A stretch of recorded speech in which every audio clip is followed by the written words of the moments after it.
7 de abril de 2011.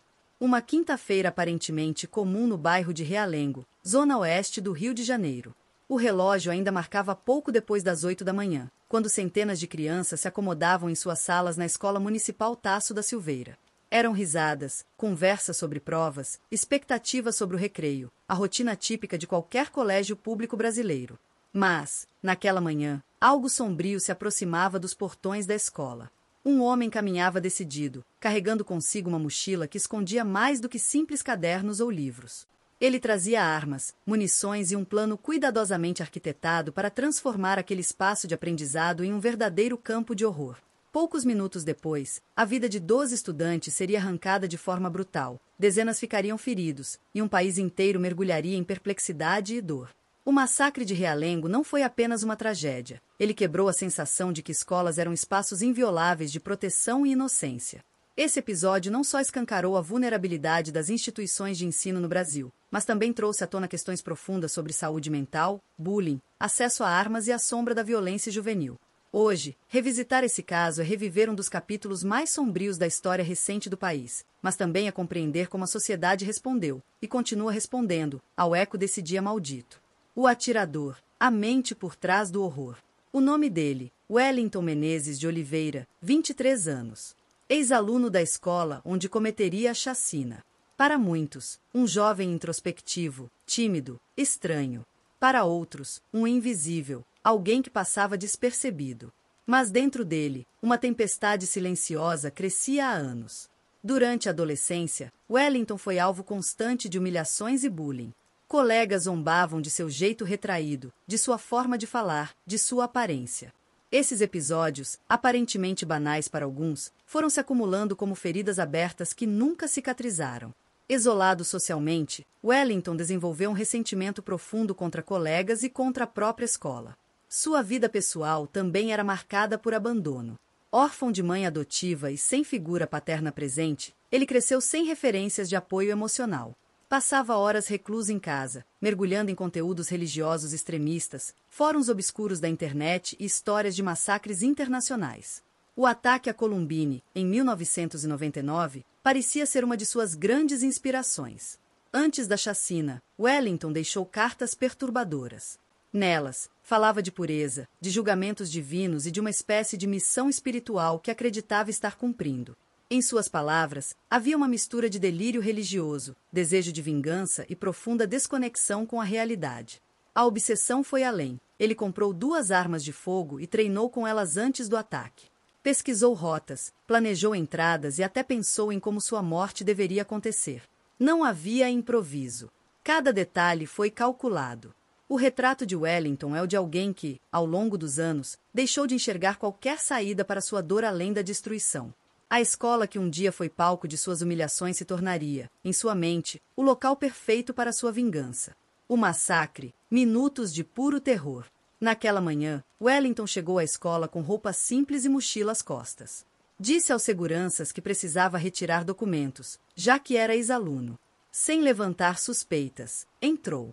Às 8h30, ele subiu até o 2º andar e entrou em uma sala do 8º ano. Sem dizer uma palavra, sacou sua arma e começou a disparar. O pânico foi imediato. Crianças tentaram correr, algumas se esconderam debaixo das carteiras, outras ficaram paralisadas, sem entender o que estava acontecendo. Wellington não atirava ao acaso.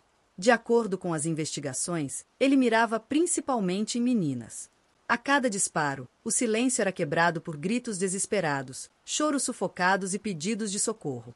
O massacre durou cerca de 15 minutos, um tempo curto, mas suficiente para transformar uma escola em cenário de guerra. Foram 12 jovens mortos, entre 12 e 14 anos. Mais de 20 ficaram feridos.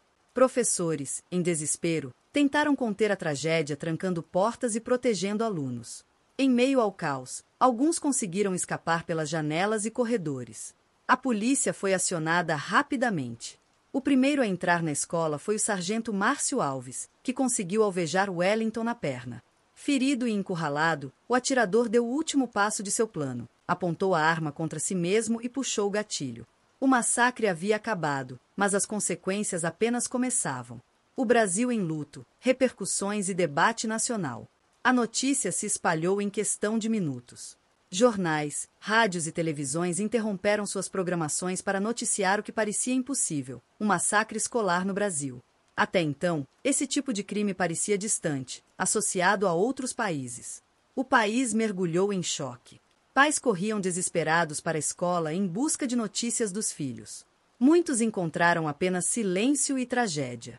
As imagens de crianças sendo carregadas em maçãs, de familiares em prantos e de corpos sendo retirados da escola entraram para a memória coletiva do Brasil. Autoridades se pronunciaram imediatamente. O então presidente Dilma Rousseff chorou publicamente em rede nacional ao falar sobre o massacre. O governo do Rio de Janeiro anunciou medidas emergenciais de segurança escolar.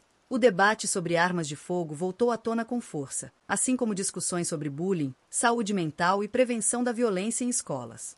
Internacionalmente, o caso ganhou repercussão em jornais e TVs do mundo inteiro. O Brasil entrava, de forma dolorosa, para a lista de países marcados por massacres escolares. Mas mais forte que qualquer discussão política foi a dor das famílias. Enterros coletivos, homenagens emocionantes e uma cidade inteira em luto mostraram a dimensão da tragédia. Realengo nunca mais seria o mesmo. Legado e reflexões. As lições de Realengo.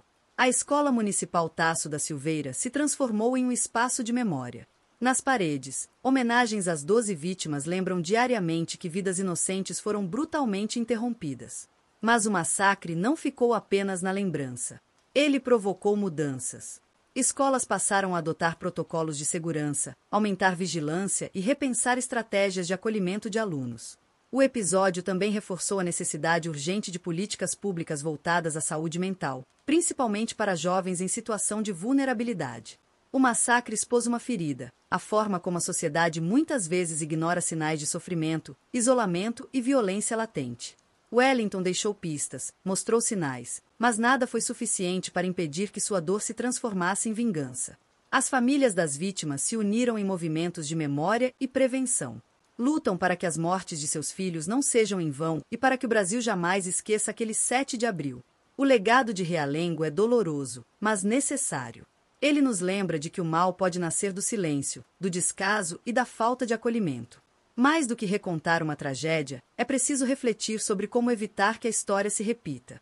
No fim, a pergunta que fica é: quantos sinais ainda serão ignorados antes que uma nova tragédia aconteça?